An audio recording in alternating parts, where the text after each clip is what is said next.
Welcome to the Dr. Wyatt Show podcast, where developing a long-lasting, happy relationship is the status symbol to achieve, and following my 6 marriage steps is a path to help get you there. I'm your host, Dr. Wyatt Fisher, a licensed psychologist specializing in marriage counseling. Remember, you can contact me on the podcast every Wednesday from 9 a.m. to 3 p.m. Mountain Standard Time at 720-307-7347. If you don't get me, leave a voicemail and I'll call you back. And our phone call will become a part of the next podcast episode so others can also learn from your questions. I got a new review in this past week and I wanted to read it out loud because I really appreciate the reviews. So a shout out to whoever left this review. If you haven't left a review, please do so because the reviews inspire me, they encourage me, they make me know that this podcast is making a difference, which is energizing, and it makes me want to keep making the episodes. So this is what they said. Whether you're experiencing challenges in your marriage or you want to maintain a healthy, strong relationship, Dr. Wyatt's Show is a fantastic guide to many everyday issues people face in marriage. The episodes are easily digestible with excellent guidance and advice. I've tried to listen to other marriage and relationship podcasts, and for me, this is the best one I've found. There's an extensive library of episodes, so I'm never at a loss for accessing great information. Thank you, Dr. Wyatt, for being a true motivator in the area of marriage counseling. Your work is truly appreciated. Thank you so much. That's so touching. I really appreciate the reviews, and so does Apple Podcasts. What happens for Apple Podcasts is the more reviews a podcast gets, it sends a signal to Apple that, oh, this podcast must be well liked, so let's raise it higher in the search results so more people can find it. So it benefits other couples when you leave a review because that means it's going to get higher in search results so more couples can find it. Okay, today I'm going to do a plug for my marriage resources. I try to do this about once a month where I talk about the resources I provide. I provide 2 free resources and then 4 paid resources. The 2 free ones, you're listening to one of them right now, the podcast. This is my free resource. I don't get paid to do this podcast. It's free. This is my way to serve you. So every week I'm thinking of content, I'm thinking of ideas, I'm pulling from the clients I work with, I'm pulling from my own marriage, and I'm thinking of what could help my listeners. So this podcast is free, and again, it's my service to you. The other free service I provide is my blog. If you haven't already checked out my blog, be sure to check it out. I have over 40 articles I've written through the years, and they're on all sorts of topics. And so it's just a great way to look through, see which ones apply to you. You can read it with your partner. You can take notes. It's free. So go to my website, drwyattfisher.com, click on blog, and you can access all the articles for free. I also provide 4 paid resources, and the acronym to remember these is BARC, B-A-R-C. You might be barking up the wrong tree to help your marriage, but try to start barking up the right tree, and this is where the acronym comes in. So B stands for book. I've written a book. It's called The Total Marriage Refresh. I wrote it a couple years ago, and it covers the top 6 steps to marriage satisfaction. I share a lot of my own marriage in that book. I share a lot of tools, a lot of strategies, a lot of case studies. It's a great book to get if you like concrete skills on how to improve marriage. I'm all about that. It's on Amazon, and it's called The Total Marriage Refresh. The A in BARC stands for app. So I developed an app called Keep the Glow. It's going to be available this week in the App Store and in the Google Play Store. I'm really excited about it. We actually launched it this past August, but it had a lot of bugs, so we scrapped it and started over. So this new and improved version should be really, really good. And the app is going to help you fall back in love and stay in love. And it's going to reduce conflicts in your relationship. And it's super convenient. It's on your phone. It's easily accessible. So be sure to check it out. Keep the Glow at the end of this week, wherever you get your apps. The R in BARC stands for retreat. So the Total Marriage Refresh book is also a retreat. Go to the retreat if you like live experiences. So the retreat is going to be in 21 cities this coming April and May, which is the first time ever. I do the retreat in Colorado, and I've trained coaches to facilitate the retreat in 20 different cities across the U.S. because I can't be everywhere at once.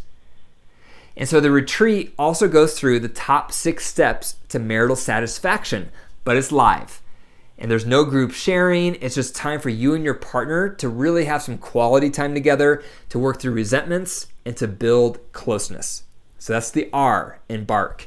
The C in Bark is coaching. So all those coaches I've trained to facilitate the conference, they also provide relationship coaching.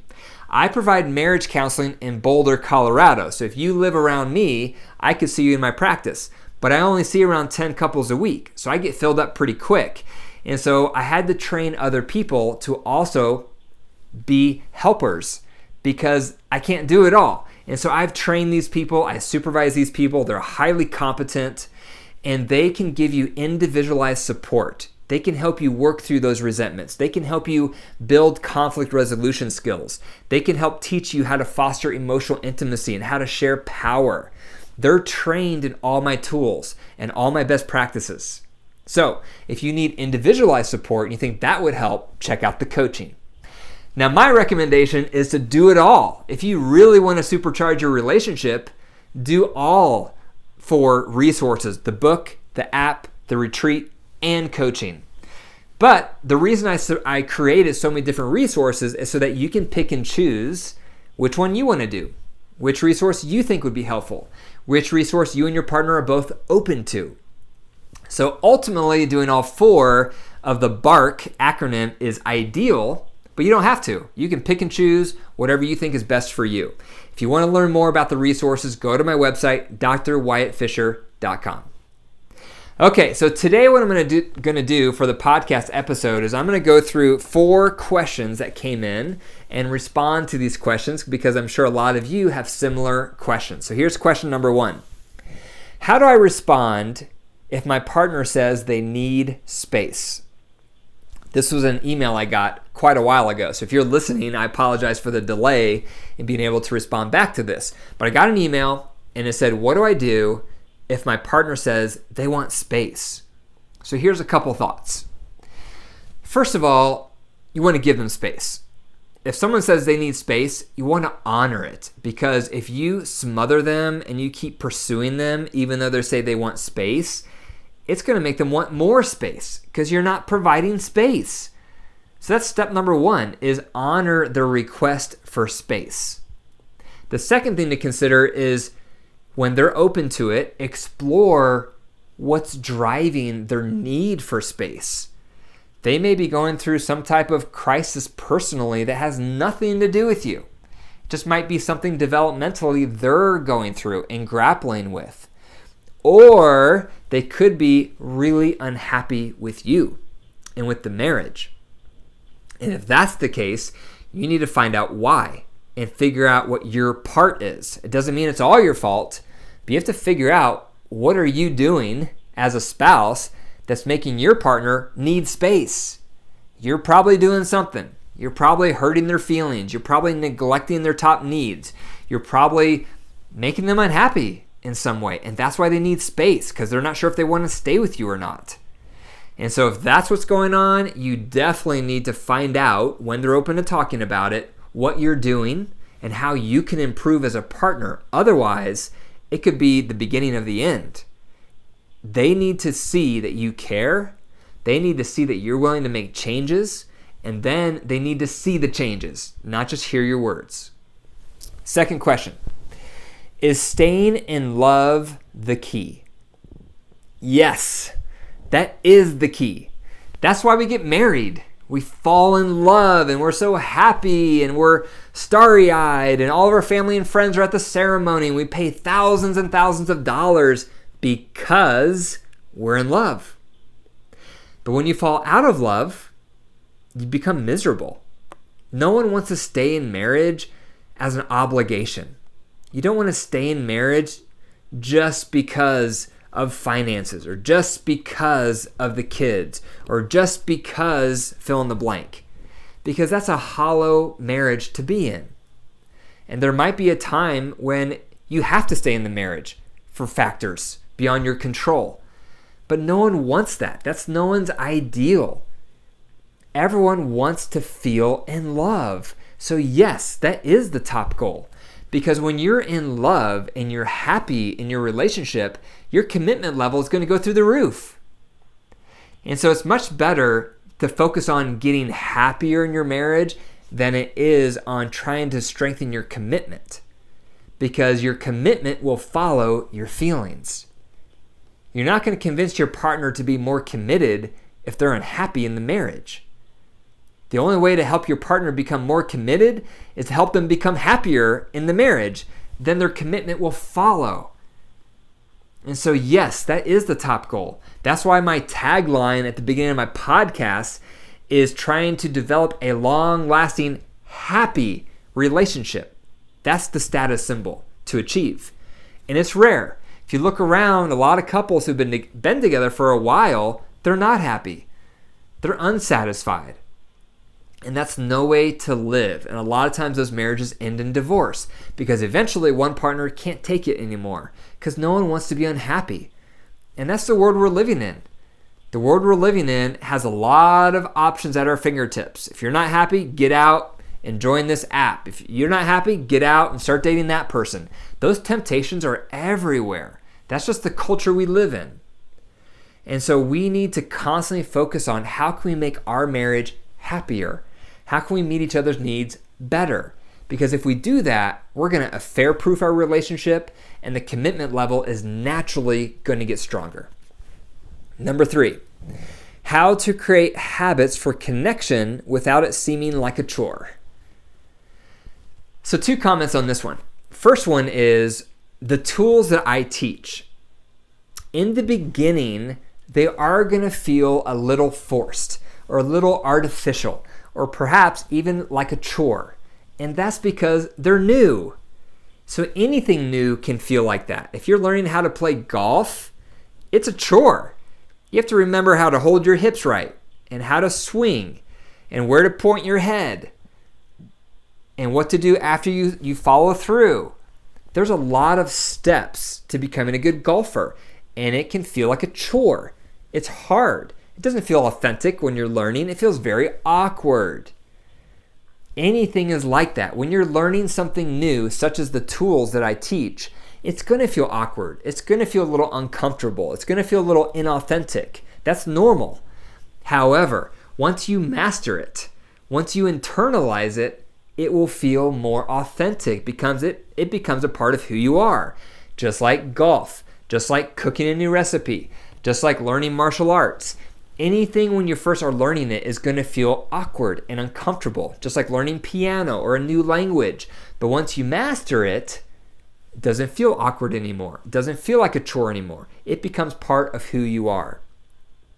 Another reason tools can feel like a chore in the beginning might be because your heart's not in it, because you've grown cold in your relationship, which is why you need the tools.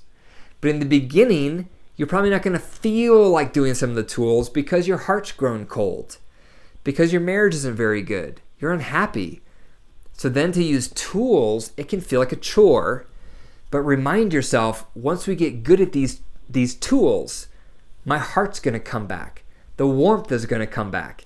Then my natural motivation to use the tools is going to increase as well. Another thing to consider is you may love tools. You may be a very skill-based, task-focused kind of person, but you might be married to someone who's more free-spirited, and they may not like the idea of tools as much. They may feel a little more confining for them. And if that's the case, remind them of the benefits of the tools and that eventually they won't feel like a tool because they'll become a part of who you are, and explore loosening some of the tools and maybe approaching them a little more organically. Maybe even not even telling your partner you're using the tool, but you initiate that tool without even saying what you're doing, because if you change, that's going to influence your partner to change and to respond differently to you. Because that does happen. I'm married to someone who is free-spirited. I'm the partner who's much more structured. I'm much more skill focused. I'm much more task focused. I'm type A. My wife is the opposite. She's much more free-spirited, much more organic oriented. She wants to just see how she feels. She wants to play things by ear. And so because I'm the king of tools, I have to be careful because I know that's not how she's wired. And so I have to softly bring them up, remind her of the benefits, see which of the tools she buys into and is open to. And through the year, she's really bought into a lot of the tools that I teach, and we use them on a regular basis, but it doesn't feel like tools because we've used them so long and we've mastered them because they're a part of who we are. Question number 4. Is it okay for your partner to ask you to change how you dress? Within reason, yes it is. Your partner has to look at you. Therefore, how you look impacts them. You're their spouse. And so this can go all sorts of different directions. You may dress really sloppy, and that may bother them. Or you may dress really outdated. You look like you're from the 80s, and that may bother them. You may dress too seductively. That may bother them. You may not dress seductively enough. That may bother them. There's all sorts of reasons why the way you are dressed might bother your partner. So absolutely, they can speak into this. They can comment on how you dress, and they can make recommendations of what they would love for you to change, or can you get rid of that shirt? I don't like that shirt, or would you mind trying these pants? I think these would look great on you. Absolutely, be open to that kind of feedback. However, it is within reason. It doesn't mean that they should pick out your entire wardrobe and that you're voiceless and that you have to only wear what they want you to wear, because you also need to have a voice. You also need to feel good in your own skin. You also need to feel comfortable with what you wear. So you want to try to find some compromises. Find what you love that they also would love. And so my wife has actually said this to me before. She goes, I think you need a wardrobe update. Can we sit down and look through your shorts and your shirts? They're looking pretty dated. She has said that to me. And what I've said in response is absolutely, as long as I can comment on what you wear to bed. Your nightgowns and your clothing you wear for PJs. I would love to speak into that so that maybe we could update that. And so it goes both directions. So yes, you do want to be open to your partner's feedback with how you are dressed, but it is within reason because you also want to feel comfortable in your own skin with what you're wearing.